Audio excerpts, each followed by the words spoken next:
আগামী শনিবার ৫ই এপ্রিল অন্নপূর্ণা পুজোর দিন এক মুঠো চাল গোপনে রেখে দিন বাড়ির এই স্থানে। আপনার জীবনে কখনো অন্ন, বস্ত্র, বাসস্থানের অভাব হবে না। আপনাদের পরিবার থেকে সমস্ত রোগ, জ্বালা, যন্ত্রণা এবং বাড়ির সমস্ত রকমের বাস্তু দোষ দূর হবে।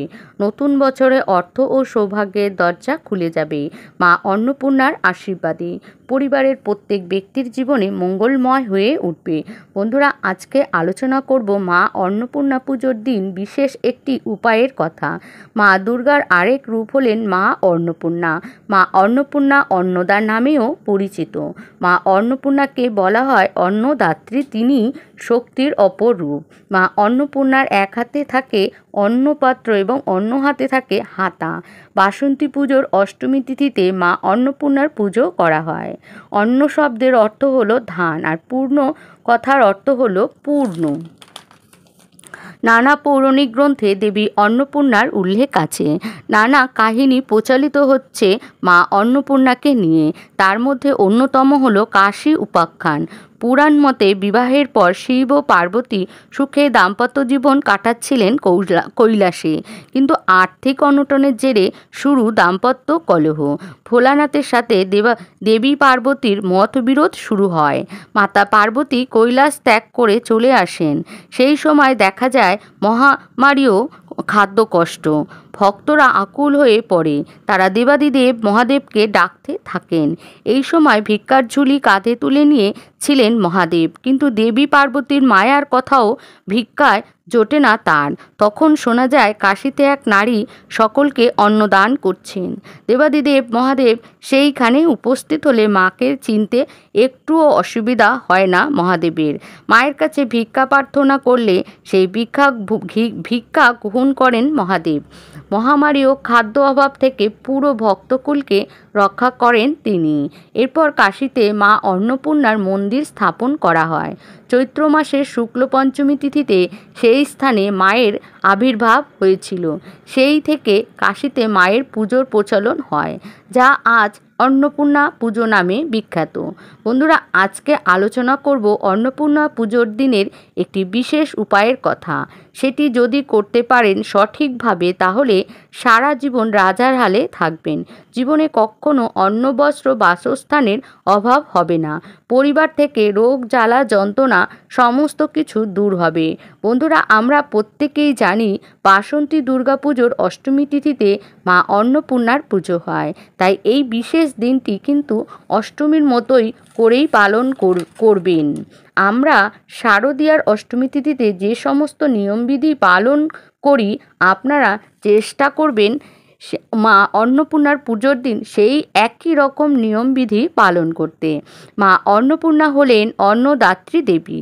তাই বন্ধুরা, এই বিশেষ দিনে এই উপায়টি করার সাথে সাথে কিছু নিয়মবিধি আপনাদের অবশ্যই পালন করতে হবে।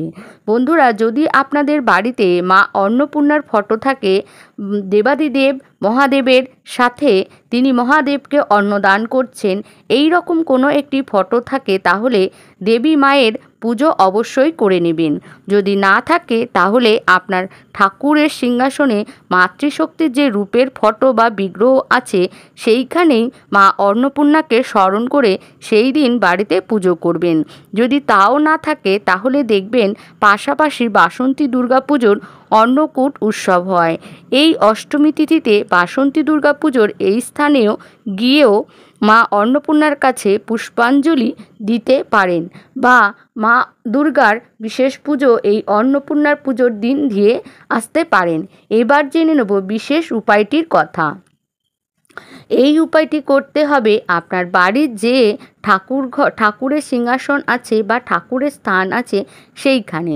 বন্ধুরা, তার আগে বলে দিই, অন্নপূর্ণার পুজোর দিন বিশেষ কিছু কাজ, সেটি যদি সম্ভব হয় তাহলে অবশ্যই করবেন। প্রথম হচ্ছে, এই দিন একটি ভোজ্য সাজাবেন। এটি পেতলের থালা নেবেন। তার মধ্যে দেবেন চাল, ডাল, আলু, সবজি, কিছুটা নৈবেদ্য, কিছুটা দক্ষিণা নিয়ে নেবেন, মা অন্নপূর্ণার কাছে নিবেদন করবেন। এই জিনিসটি এই অষ্টমী তিথি ও নবমীর দিন ঠাকুরের কাছে রেখে দেবেন। পুজো পুরো শেষ হয়ে গেলে কোনো গরিব দুঃখী মানুষকে দান করতে পারেন, অথবা ব্রাহ্মণকে দান করতে পারেন, বা কোনো মন্দিরে দান করতে পারেন। যদি সম্ভব হয় এই চাল দিয়ে অন্নপূর্ণা পুজোর দিনই আপনি খিচুড়ি বানিয়ে গরিব অসহায় দারিদ্র মানুষকে খাওয়াতে পারেন, তাহলে অত্যন্ত শুভ ফল লাভ করবেন। কারণ এই দিনই মা অন্নপূর্ণা সকলকে অন্নদান করেছিলেন। মা অন্নপূর্ণার আশীর্বাদ শুধু আপনার নয়, আপনার পূর্বপুরুষ যারা আপনার উত্তরাধিকারী আছেন তাদের ওপরও কিন্তু বর্ষিত হতে থাকবে। বন্ধুরা, মানুষ যতই অর্থ উপার্জন করে নিক, কিন্তু দরকার কিন্তু অন্যের লাগে। মানুষ টাকা পয়সা উপার্জন করে কেন? যাতে সে ব্যক্তি তার জীবনযাত্রা অত্যন্ত ভালোভাবে কাটাতে পারে, তার খাদ্যের অভাব না হয়, অন্নের অভাব না হয়, বাসস্থানের অভাব না হয়, তার শরীর ও স্বাস্থ্য যেন ভালো থাকে। যদি সেই সমস্ত কিছু ঠিকমতো না হয় তাহলে অর্থ উপার্জন একেবারেই বেকার। মানুষ যদি সুস্থ না থাকে তাহলে অর্থ দিয়ে কি করবে? তাই বন্ধুরা, খাদ্যকে কখনো অবহেলা করবেন না। আমাদের বাড়িতে মা অন্নপূর্ণার স্থান কোথায় বলুন তো? মা অন্নপূর্ণার স্থান হলো আমাদের রান্নাঘর। সেইখানে দেবী হলেন মা অন্নপূর্ণা। আমাদের রান্নাঘরে চালের যে পাত্র, আমরা যেখান থেকে নিত্যদিন চাল নিয়ে যেটা আমরা ভাত রান্না করি, সেটি হচ্ছে মা অন্নপূর্ণার স্থান বলা হয়। সেই অন্নপূর্ণার স্থানটি যদি কখনো অর্ধেকের বেশি খালি হয়ে যায় তাহলে সঙ্গে সঙ্গে ভর্তি করে নেবেন, কখনো পুরোপুরি খালি হতে দেবেন না। সেই চালের পাত্রটি খালি হওয়া গৃহস্থ বাড়ির জন্য একদমই ভালো নয়। তাই বাড়ির অন্নের পাত্রটি সর্বদাই যেন পূর্ণ থাকে সেই দিকে খেয়াল রাখবেন। বাড়ি যখন নতুন বউ আসে অর্থাৎ নববধূ আসে, তাকে কিন্তু কোথায় নিয়ে যাওয়া হয় না, তাকে কিন্তু কোথাও নিয়ে যাওয়া হয় না, তাকে প্রথমে নিয়ে যাওয়া হয় রান্নাঘরে। রান্নাঘরে নিয়ে গিয়ে ভরান্ত সংসার দেখানো হয় এবং জিজ্ঞাসা করা হয় ভরা না খালি। তখন নববধূ বলে সব ভরা আছে। প্রথমে দেখানো হয় চালের পাত্র, তারপর ভাতের হাঁড়ি, ডালের পাত্র, দুধ উতলে পড়ছে। কেন দেখানো হয়? তাকে বোঝানো হয় তুমি একটি ভরান্ত সংসারে এসেছো, তাহলে আপনার পরিবার কতটা ভালো তা বোঝাবার উপায় হলো আপনার রান্নাঘর কতটা সুন্দর। তাই বাড়ির রান্নাঘরটি সর্বদাই পরিষ্কার পরিচ্ছন্ন রাখতে হবে। বাড়ির রান্নাঘরে এঁটো বাসন পত্র রাখা যাবে না। এঁটো বাসন পড়ার সাথে সাথে মেজে তাকে পরিষ্কার পরিচ্ছন্ন করে রাখবেন। রান্নাঘর সদা সর্বদাই চকচকে তকতকে থাকবে। রান্নাঘরে প্রতিদিনের ময়লা প্রতিদিন পরিষ্কার রাখবেন এবং চাল শেষ হবার অর্থাৎ বাড়ন্ত হবার আগে নিয়েই আসবেন।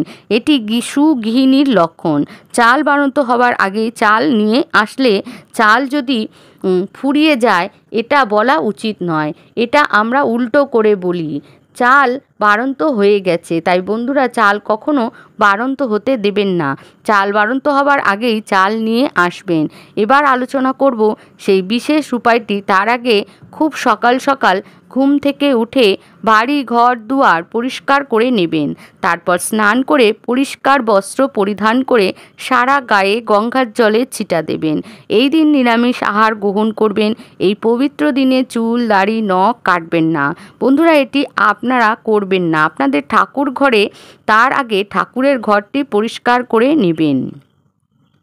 বন্ধুরা, আমি আপনাদের আগেই বলে দিয়েছি এই দিনটি অষ্টমী তিথি, শারদীয়া দুর্গাপুজোর অষ্টমী তিথি আমরা যেভাবে কাটাই সেইভাবেই কাটানোর চেষ্টা করবেন। বিশেষ করে বাড়ির যারা গৃহবধূ আছেন তারা এই কাজটি অবশ্যই করুন।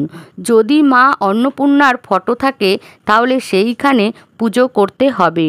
মা অন্নপূর্ণার সামনে একটি ঘট স্থাপন করে মাকে একটি লাল জবা ফুলের মালা পরাবেন এবং মায়ের সামনে একটি প্রদীপ জ্বালাবেন, ধূপকাঠি জ্বালাবেন এবং নৈবেদ্য সাজিয়ে দেবেন। ফল মিষ্টি দেবেন মা অন্নপূর্ণার সামনে। এই অষ্টমী তিথির দিন একটি পাত্রে চাল নিবেদন করবেন, আতপ চাল নিবেদন করবেন, তার মধ্যে দেবেন 16 আনা একটা 1 টাকার কয়েন দেবেন, এর সাথে দেবেন একটি লক্ষ্মী কড়ি এবং দেবেন একটি হলুদের গাঁট। এই 4টি জিনিস মা অন্নপূর্ণার কাছে আপনারা নিবেদন করবেন। 1 মুঠো আতপ চাল, একটি 1 টাকার কয়েন, একটি লক্ষ্মী কড়ি এবং একটি হলুদের গাঁট। এই 4টি জিনিস মা অন্নপূর্ণার কাছে নিবেদন করবেন। তার উপর একটি ফুল দিয়ে দেবেন। মা অন্নপূর্ণার পুজো হয়ে যাবার পরে অষ্টমী তিথি থাকতে থাকতে মায়ের সামনে যে নৈবেদ্য সাজিয়ে দিয়েছেন সেই সমস্ত কিছু যখন আপনি সরিয়ে নেবেন, তখন আপনি মা অন্নপূর্ণার চরণের কাছ থেকে সেই চালের পাত্রটিও সরিয়ে নেবেন। তারপর একটি নতুন লাল শালু কাপড় নেবেন, তার মধ্যে আতপ চাল, একটি 1 টাকার কয়েন, একটি লক্ষ্মী কড়ি, একটি হলুদের গাঁট, এই সমস্ত কিছুই লাল শালু কাপড়ে রেখে ভালো করে পুটলি করে নেবেন। তার আগে এই 1 মুঠো চাল থেকে আপনি 21টি চাল আপনি সরিয়ে নেবেন। আপনার রান্নাঘরে যে চালের পাত্র আছে তার মধ্যে 21টি চাল আপনি মিশিয়ে দেবেন। আপনার রান্নাঘরের চালের পাত্রে 21টি চাল মিশিয়ে দেবেন। এবার আপনি যে বাকি চালটি পুটলি করে রেখেছেন সেই চালের পুটলিটি আপনার বাড়ির উত্তর পূর্ব কোণে বা উত্তর দিকে বা পূর্ব দিকে, যেদিকে আপনার সুবিধে হবে সেই দিকে রেখে দেবেন। এটি বাড়ির যে কোনো দেয়ালে রাখা যাবে। তবে আমি আপনাদের বলবো, যদি আপনার ঠাকুর ঘর থাকে তাহলে ঠাকুর ঘরের উত্তর দিকে বা উত্তর পূর্ব দিকে অর্থাৎ ঈশান কোণে এই পুটলিটি ঝুলিয়ে রাখতে হবে, অথবা ঠাকুরের সিংহাসনের উত্তর পূর্ব কোণে রেখে দিন। এর ফলে আপনার বাড়িতে সর্বদাই পজিটিভিটি বজায় থাকবে, কোনো রকম বাস্তু দোষ কখনো হবে না এবং অন্ন বস্ত্র বাসস্থানের অভাব হবে না। পরিবার থেকে রোগ জ্বালা যন্ত্রণা দূর হবে মা অন্নপূর্ণার আশীর্বাদে। আপনার পরিবার সর্বদাই ভরাপূর্ণ থাকবে। যদি আপনার ঠাকুর ঘরে মা অন্নপূর্ণার ফটো না থাকে বা মাতৃশক্তির কোনো বিগ্রহ না থাকে, তাহলে মা লক্ষ্মীর চরণেও আপনি এটি রাখতে পারেন। বন্ধুরা, এই চাল যখন আপনারা ভাত রান্না করবেন আর এই ভাত যখন পরিবারের লোকজন গ্রহণ করবে, তাদের মধ্যে একটি শুভ শক্তির আবির্ভাব ঘটবে এবং সমস্ত কাজে তাদের আগ্রহ বহুগুণ বেড়ে যাবে। ছোট ছোট ছেলে মেয়েদের মধ্যেও দেখবেন অনীহা কেটে গিয়েছে, তারা প্রত্যেক দিন স্কুলে যাবে এবং তাদের ভালো রেজাল্টের ফলাফল আসবে। তারা সমস্ত কাজে সাফল্য লাভ করবে। জীবন ভরে উঠবে সুখ, শান্তি, সমৃদ্ধি ও খুশিতে। সৌভাগ্যের দরজা খুলে যাবে। আপনাদের সংসারে মা অন্নপূর্ণার সংসার হয়ে উঠবে মা অন্নপূর্ণার আশীর্বাদে। তাই বন্ধুরা, আজকের ভিডিওটি আমি এখানে শেষ করছি। যদি আমার ভিডিওটি ভালো লাগে তাহলে লাইক করবেন, শেয়ার করবেন, কমেন্টস করবেন এবং আমার চ্যানেলটি সাবস্ক্রাইব করে দেবেন। যারা আমার চ্যানেলটি সাবস্ক্রাইব করে দিয়েছেন আগেই, তাদেরকে জানাই অসংখ্য অসংখ্য ধন্যবাদ। আশা করছি ভগবানের আশীর্বাদে আপনারা সকলেই ভালো আছেন এবং সুস্থ আছেন। আর একটি নতুন ভিডিওর সঙ্গে আপনাদের সঙ্গে আবার দেখা হবে। জয় মা অন্নপূর্ণার জয়, জয় মা অন্নপূর্ণার জয়, জয় মা অন্নপূর্ণার জয়।